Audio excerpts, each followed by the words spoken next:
am going to continue the discussion by looking at some of the extra parliamentary forces, particularly February 20th and Aladro Waleksen. But let me preface this by going over essentially some points that Anwar made, but made them in a slightly different fashion. The question that he posed about, or that Charles posed at the beginning, can this, reform from the top go far enough, essentially? And my answer to that is, it all depends on the push from the bottom. In other words, I don't think that the king, left to his own devices, without being confronted by demands from the population, is going to divest himself of any more power than he has to. I mean, it usually does not happen that way.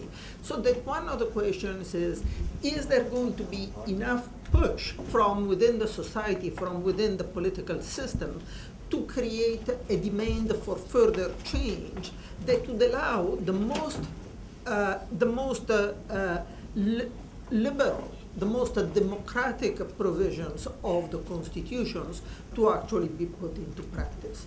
What I'd like to stress, again, Anwar touched on this, but I would like to stress more, is that the Constitution is an extremely ambiguous document at this point, and that there is, it could be implemented in a varied, in an array of different fashions. This is not a Constitution that creates clearly a constitutional monarchy, or as Moroccans like to say, a parliamentary monarchy. It's not a constitution that stipulates that the king rules but does not govern. This is a constitution that allows the king very much to govern. But to govern what? And this is the situation. The Constitution expressly sets aside 3 areas for the exclusive sort of jurisdiction of the king, if I can use that. And one of the 3 is, creates a loophole, a huge loophole, that could invalidate the rest of the Constitution. What does the Constitution say? The 2 areas, the 3 areas that are exclusive domain of the king are religion, security, and decision of strategic importance. Decisions of strategic importance can mean everything. Anything. In other words, the question is who decides whether the decision is of strategic importance. Let me give an example. We usually don't think of education as an area of strategic importance. And you can be pretty sure that the king does not have intention to be involved in the minutiae of educational policy from day to day. Let's say you have a proposal for a real revamp of educational system, a revamp of the curriculum. That could easily be defined as an issue of strategic importance. Just about anything can define that way. So, and keep in mind that there is that the king has a track record. I think this is the one he's concerned about. And I had my water bottle in front of it. I'm sorry. There is a tradition in Morocco of the king appropriating all the most, anything which is appealing and which seems to be important. Let me give you an example. The reform of the the personal status code a few years back, essentially. There had been a lot of this discussion. The ideas were all out there. They had been debated in many different ways. But the king came in and created a royal commission that discussed exactly the same thing and came out with a proposal which was quite liberal, but it was really not very different from everything else that had been put on the table. In other words, it was important for the king for this reform to come from him. And I think given this track record, essentially, this idea that decisions of strategic importance are reserved for the king creates a huge loophole. Now, the question is what is going to determine how much the king take advantage of this and how much the king and therefore how much space for other political forces there is. And here the question is, again, there is a pretty bad track record so far in Morocco of political parties pushing to occupy whatever political space the constitution allows them. The past constitution allowed much narrower political space for political parties, for the parliament, than this one does. But what you hear all the time in Morocco is that the parties were really not even taking advantage of whatever space they had at this point. In other words, what we have not seen in Morocco a situation where political parties have been pushing and pushing against the king. I would argue that very probably, no matter which of the three scenarios comes to pass, we are not going to see a lot of push from the political parties. I'm not convinced, and here I differ from you somewhat, that even the PJD would push very much for reform.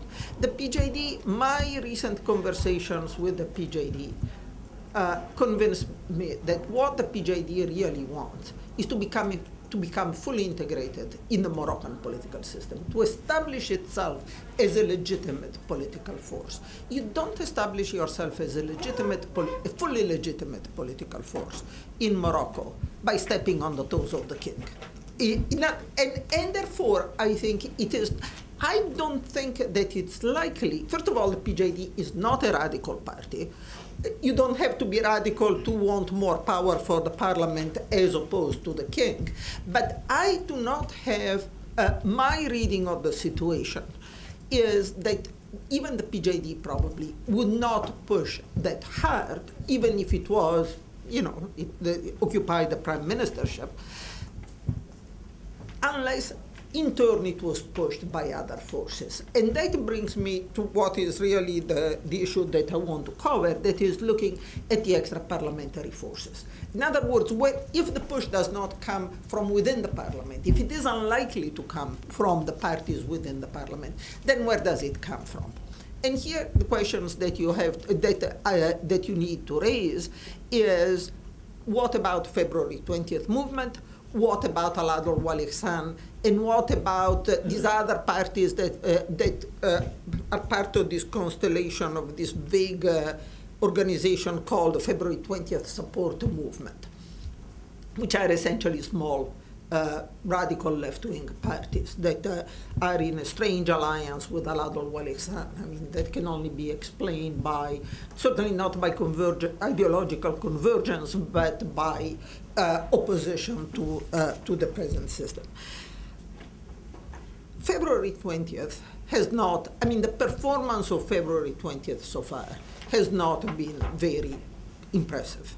From the beginning, the demonstrations were small. You can say, well, the king kept February 20th from gathering momentum because he moved so quickly. If you remember, well, February, obviously, given the name of the movement, the demonstration started on February 20th. And on March 9th, the king announced that, that a new constitution would be drafted. In other words, he did not, if you compare the response of Mohammed VI to that of other Arab, not only monarchs, I mean, if you look at Abdullah in Jordan, but also Arab presidents, he did not let the grass grow under his feet. In other words, he responded very quickly. He came out with his own proposals very quickly. So that you can say, well, February 20th has not had much time to get organized. The king took the wind out of its sails and so on. My impression is that it goes beyond that. And keep in mind here that I'm very tentative in what I'm saying, because it's not very easy to put your fingers exactly on what February 20th is. You don't go and talk, it's not a structured organization. I mean, when you go to talk to any of the other political parties, or to any of the political parties, this is not a political party, you know to whom you are talking. You are talking about specific leadership structures and so on.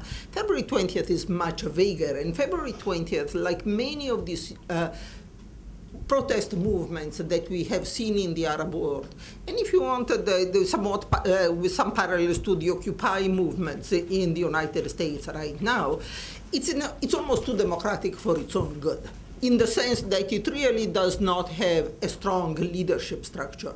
And in fact, as we saw in Egypt at one point, anytime somebody starts getting too much, gaining too much prominence and being seen, reported in the news, talked about in the newspaper as a leader of April 6 movement in Egypt or whatever, they get their legs cut off. So that, for example, April 6 now has two different movements in it. It's no longer one because Ahmed Maher stuck out his neck a bit too far, and the result is that the movement is split. So you have this rather nebulous organization. My understanding is that when I say it's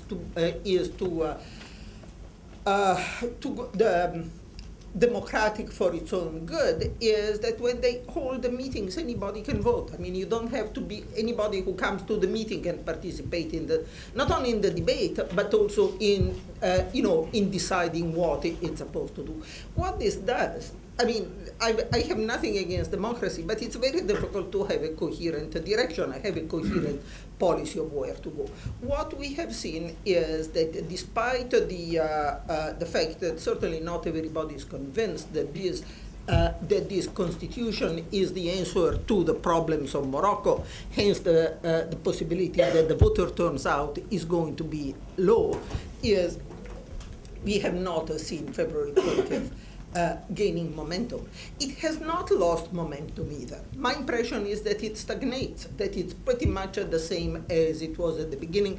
There has been no growth process. So by and large, my impression is that we are not going to, it's unlikely that we'll see a big push coming from February 20th. And I very much like to hear your opinion because you are much closer to it. Now, so the question is, what about the other organization? What about Al-Adl al-Walisan? And what about this group that calls itself the support, the February 20th support movement, which is much more structured? One of the problems for a researcher, you go and you hear all these things, and, I started being handed documents. This is what February 20th has decided. And here is, a document, say, wait a moment, when, where, who met, and so on. When you discover it's not February 20th, is this group that calls itself the support group that issues statements in the name of February 20th, but it's not February 20th. There are two major components to this so-called support group. One is Al-Adl al-Walisan, and the second one is the leftist parties. Let me deal with the small parties on the left, the small groups on the left, because I think, because I have less to say and it's less problematic. My perception is that these are really leftovers, if you want, of different times. There are parties that are highly ideological, that tend to speak a language which is really not the language of the 21st century in many ways. It's not that they don't have any support at all. I think there have been some sort of independent labor unions that have appeared here and there that speak the same language. But I see them more of a marginal factor rather than a growing force. The big issue is Al-Adl al-Walisan. And that is this organization. It's an Islamist organization that has essentially, that so far has refused to participate openly in the political process. The reason is very simple. It does not recognize the legitimacy of the Moroccan state as is. It does not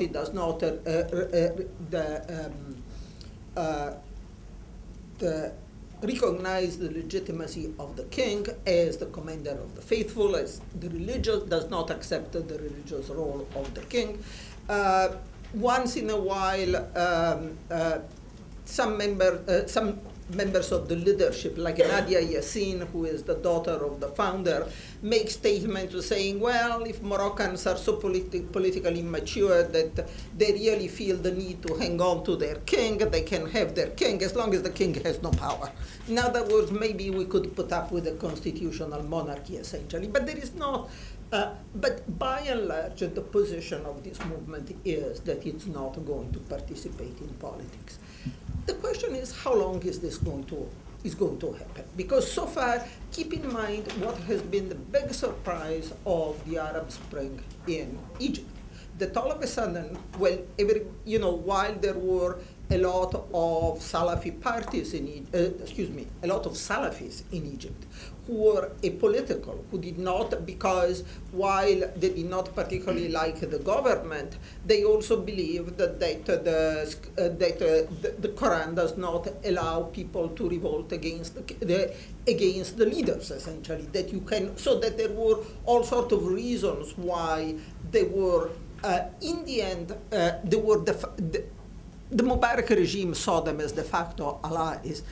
All of a sudden, in a new political climate, in new circumstances, all these apolitical Salafis have become very political. If you have watched any of the footage from Tahrir Square today, that was not footage of apolitical Salafi organization. There were a lot of very fiery speeches being given and so on. There are now a number of Salafi parties. We have been, it's always very difficult to count them because they keep on merging, and there are certainly at least two that are running for election. There is a third one that is there and is not there. It's not very easy. But essentially the point that I'm trying to make here is that what we have seen is that the changed political circumstances have brought into the political arena groups that did not participate before. The question is whether are we going to see the same happening in Morocco? Because if there were to be a politicization of Al-Adl wal-Ihsan, that could really change the game to some extent. And it would change the game in two ways. One is that if they decided to vote, which I don't think it's going to happen in these elections, because I don't think this mobilization is going to take place between now and the end of the month. I think it's a bit late in the game for that. But certainly it would bring a lot of new voters into the process, and certainly voters voting against the traditional political parties. Would it bring more support for the PJD? There has always been a suspicion that some of the votes that go to the PJD are really votes cast by members of Al-Adl wal-Ihsan. I have no way to know it. But the other way in which a more active, more explicit political role by Al-Adl wal-Ihsan could change the game, I think, is by putting pressure on the PJD. Because then it would become much more difficult for the PJD to take this very moderate position. And I don't mean by moderate here to say that they are not, out to build an Islamic republic. But what I'm saying is that they are not willing to push against the king very much. But if there was a movement to their issue of what's right and what's left in the situation, it's always different, but let's say to the right, probably. If there was a more radical organization, an organization with more ambitious goals, pushing them, then they themselves might be forced to take a more, to push a little more for more power for the political parties, for the parliament to take advantage of that political space.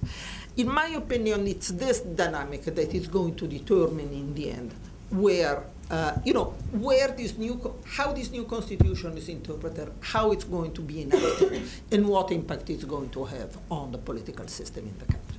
Thank you.